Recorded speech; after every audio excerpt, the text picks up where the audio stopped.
On va maintenant parler des séries de Riemann. On va déjà les définir. Donc, la définition d'une série de Riemann, ça va être une série qui va s'écrire sous la forme série pour les n égale 1 jusqu'à plus l'infini des 1 sur n puissance alpha.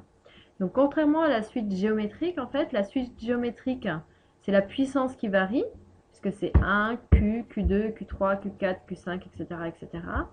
Pour une série de Riemann, eh bien, c'est la puissance qui est fixe, et quand on calcule cette somme, donc ça va faire 1 sur 1 puissance alpha, plus 1 sur 2 puissance alpha, plus 1 sur 3 puissance alpha.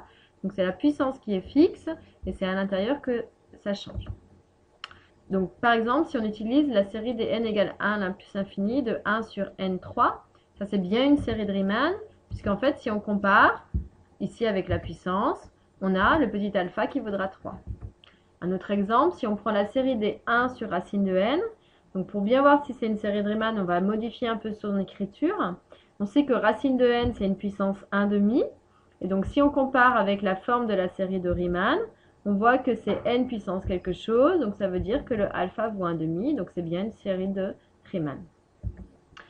Donc pour le BTS, vous avez à savoir le critère de convergence d'une série de Riemann. Donc c'est un critère qui est très simple. C'est que si on considère une série de Riemann, alors si alpha est strictement plus grand que 1, elle converge, et si alpha est inférieur ou égal à 1, elle diverge. Donc contrairement aux séries géométriques, la série de Riemann, on a juste un critère de convergence, on sait si elle converge ou elle diverge.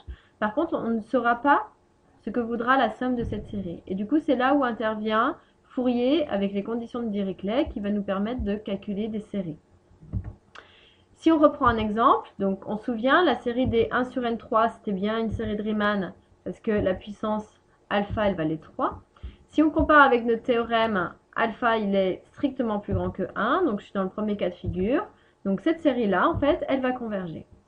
Si on prend notre deuxième exemple, 1 sur racine de n, la série, et on avait vu que c'était n puissance 1,5, donc c'était bien une série de Riemann parce que alpha, il valait 1,5. Donc si on regarde le théorème, je suis dans le cas de figure à alpha inférieur ou égal à 1. Donc on est dans le deuxième cas de figure, c'est-à-dire qu'elle diverge. Donc cette deuxième série, c'est une série divergente.